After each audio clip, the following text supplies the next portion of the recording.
One of our favorite taglines is simple, hard, effective. And that's because the most effective training is simple and hard. Now, at first, those two words might seem at odds with each other, but they're not. The opposite of simple is complicated, and the opposite of hard is easy. What most people want to do when they go to the gym is a combination of easy and complicated, because complication is seductive. Most people want simple and easy, but simple and easy don't accomplish anything. So what most people often do is complicated and easy, or its more ambitious big brother, complicated and hard, which certainly isn't the most effective way to train. Simple plus hard is the answer. You want to lose fat and get stronger? It certainly isn't complicated, but it also isn't easy. It's going to require hard work. But that hard work is actually pretty simple. Now, in our last video, we talked about the exercises that we choose to get us strong. And we came up with 4 basic exercises based on our 3 primary criteria. Our 3 criteria being, we're going to pick exercises that use the most muscle mass, with the most weight and perfect form, for the greatest effective range of motion. And when we do that, we end up with the squat, the deadlift, the bench press, and the press.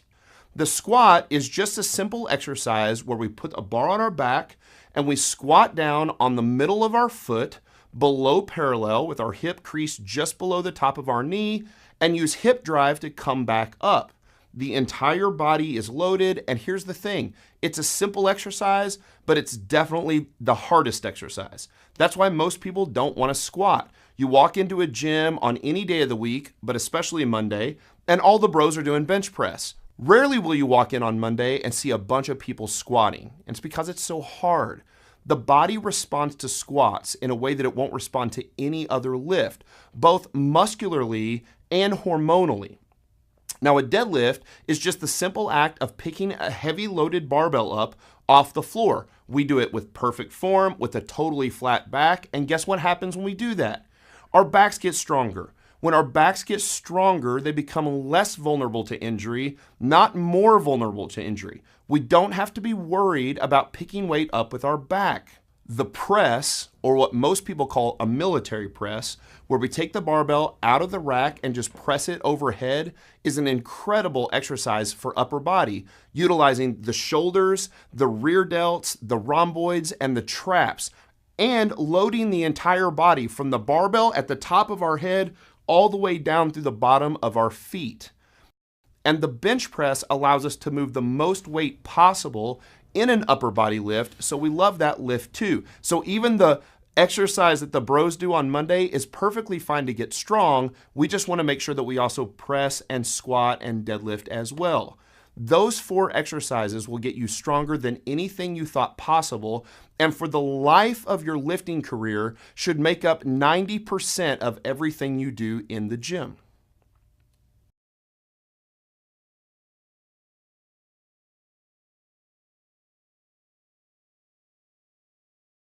What's up guys, and welcome to another masterclass, and today we're looking at how you can develop the perfect peak. So we all know if we want bigger, better arms, we've got to do curls, and if we want to get better angles, we've got to get a better peak. One exercise we can look at today is going to be the barbell curl, because this is one that with a few little changes, a few little tweaks and a bit of understanding, you can take a moderately decent exercise and make it into a gym peak building winner. So as I've been saying, how do we start these things? We start right, we'll finish right. Looking at common mistakes that we always make on this.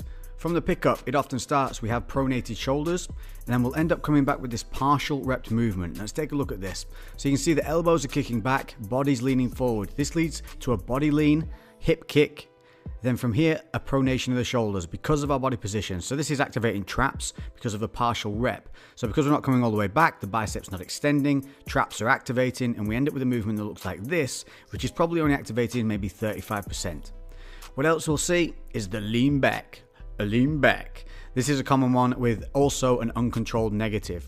So we've got counter body lean here, and this takes away the load from the bicep. We're arching at the lower back, and look at the bar position. From this point here, you can see that the load is now carried by the body and no longer the bicep. That's why the body's trying to lean back. It's trying to take that load away from isolating the muscle, which is the body's job. Its mechanism is not to keep things isolated. So what happens is we end up with a movement that looks something like this, or a combination of both. A release negative, uncontrolled positive, and a full lean back, which takes all the load and all the effort off the muscle we're trying to work. So how do we fix it? We set it up right, and again, scapular engagement can solve a lot of these things. So if we take a look here, we tuck the chin. This helps align the back and relaxes the traps. Then from this point, we're going to set the scapula. You just saw me squeeze them back there. So we're setting the scapula. So that allows for a full arm extension and creates full bicep activation. Look at the start point where the bar is. Those elbows are going to stay fixed. And to help this, squeeze the glutes a little bit. That'll help stop your hips from being able to kick backwards. The hips can't kick backwards. That's going to force you to keep your elbows in place and control that negative, which is where most of the move breaks down. So in real time, you can miss a lot of these movements. Set the scapula, tuck the chin. Tuck the chin, set the scapula. You can see how everything engages. Then as we curl up, we've got no lean back. This forces all the load onto the bicep. Squeeze at the top. See how the back muscles stay engaged throughout, helping to stabilize the movement. A little squeeze of those glutes stops the hips kicking back on the negative, keeping those elbows in a fixed position, meaning we get maximum load on the biceps positive and negative part of the repetitions, which is going to build a better peak.